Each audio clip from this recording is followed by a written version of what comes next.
Hai everyone. Jadi di video ini aku lagi berada di kawasan Candi Muaro Jambi, salah satu situs sejarah terbesar di Indonesia yang ada di Provinsi Jambi.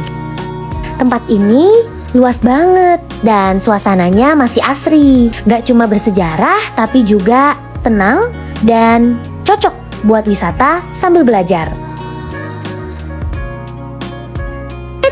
Bukan itu aja yang mau aku kasih tahu. Masih panjang lagi loh vlog kali ini. Ikutin kami terus ya. Nah, di sini guide-nya lagi ngasih tahu materi tentang Candi Muaro Jambi. Mari kita simak. Ditambah pelestarian. Nah, kalau untuk betul-betul komplek kita sekitar 2.000-an hektar. Total candi kita 116 kurang lebih. Nah, ini namanya Candi Gumpung. Gumpung itu artinya terpotong pucuknya, maka disebutlah Candi Gumpung. Oke, mari kita lanjut lagi. Nah, di sini kita lanjut dengerin penjelasan dari guide-nya lagi. Batu pertama dan batu kedua. Ini batu pertama disiram air. Lalu dimasukkan batu kedua. Terus yang kedua pakai lempung atau lumpur. Terus kualitas batu bata dan batu bata di sekitaran sini ada pagar luar, pagar dalam, pagar luar. Ini batu bata asli. Simak lagi ya guys. Nah, paramita. Bisa dilihat replikanya di Museum Siginjai ya. Khususnya di atas sana, tapi kita temukan tergeletak di bawah tanpa kepala. Sepatunya perempuan, memberi, menerima.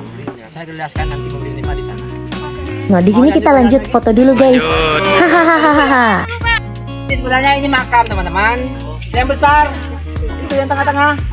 Itu makam gurunya. Ya, di sini kita masih dengerin guide-nya ya guys. Ya, di sana juga ada candi loh. Universitas juga namanya Nalanda. Ya, batu bata juga. Kalau batu bata kitanya sebutannya namanya terakota. Nah, si Icing waktu itu mau lewat jalur darat di tahun 691. Namanya jalur sutra. Oke, gas terus. Kain Pancalana dan ada kain. Datanglah si pangeran itu di Atisa belajar dengan guru di sini kurang lebih 13 tahun. Di abad ke-10 si Atisa diundang oleh Raja Tibet. Yes. Oh namanya. Yes nih. Oke, yang dilakukan teman-teman itu kolam. Kalau kita masuk ke Muslim Lanjut terus ya guys. Di gereja juga ada air sucinya juga. Ya sama tempat-tempat ibadah. Ya mereka untuk membersihkan air diri ya. Dan kita ambil biru dari kolam. Itu fungsi kolamnya. Mereka yang belajar di sini. Oke. Gak ada yang mau tanyakan, kita masuk nih, tinggi. Mari dengerin penjelasannya lagi.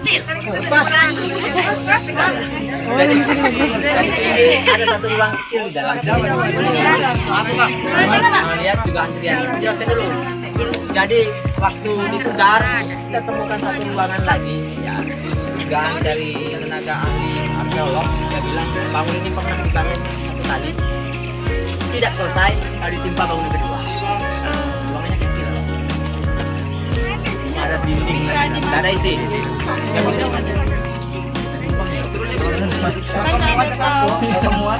Wow, di sini kita dibawa ke kolam. Tempat putri mandi.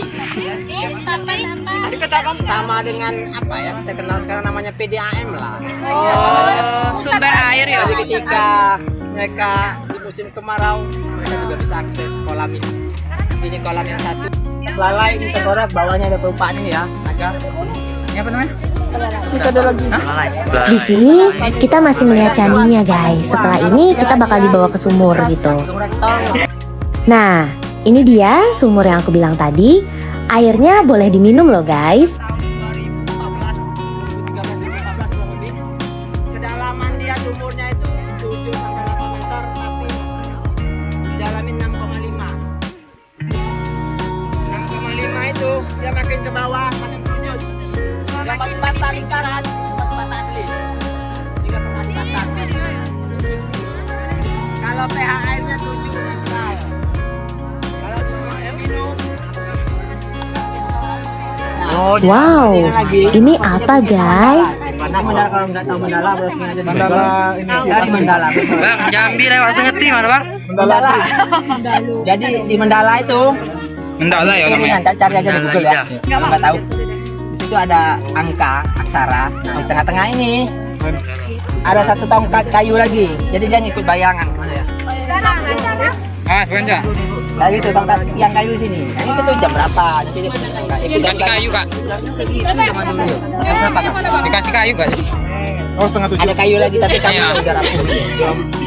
Kalau dilihat, candinya tersusun dari bata merah dengan bentuk yang sederhana. Tapi justru dari kesederhanaan itu, kita bisa lihat nilai sejarah yang sangat tinggi. Di kawasan ini, sebenarnya ada banyak candi dan sampai sekarang masih terus diteliti dan dikembangkan sebagai situs cagar budaya. Malam Batu ya.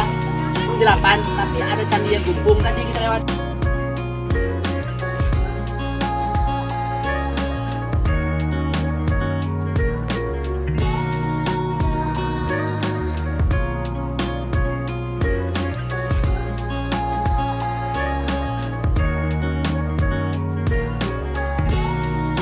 Nah, setelah keliling kawasan candinya, aku lanjut ke Museum Candi Muaro, Jambi. Di museum ini, kita bisa melihat berbagai peninggalan yang ditemukan di kawasan Candi Muaro, Jambi. Mulai dari arca, fragmen bangunan, sampai benda-benda bersejarah lainnya. Adanya museum ini ngebantu banget buat kita memahami sejarah Candi Muaro Jambi secara lebih lengkap, bukan cuma dari bangunannya, tapi juga dari cerita di baliknya.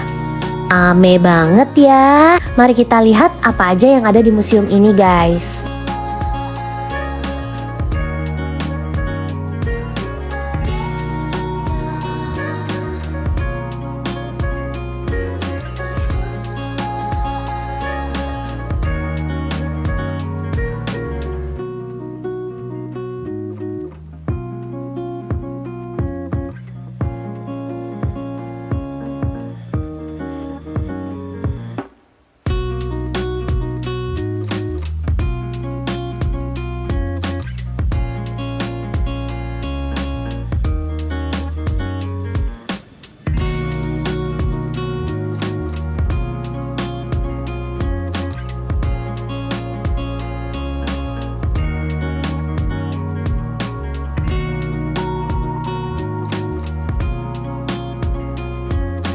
Menurut aku, Candi Muaro Jambi dan museumnya ini jadi bukti kalau Jambi punya sejarah besar yang patut dijaga dan dilestarikan. Semoga video ini bisa nambah wawasan dan bikin kita makin menghargai sejarah Indonesia.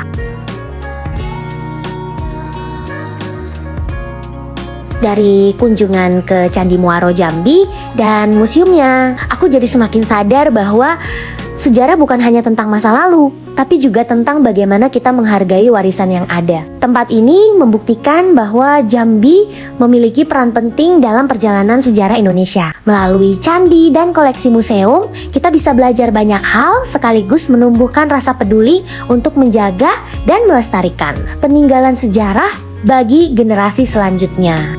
Sekian video kali ini. Semoga apa yang aku bagikan bisa bermanfaat dan menambah wawasan. Terima kasih sudah menonton. Sampai jumpa di video berikutnya.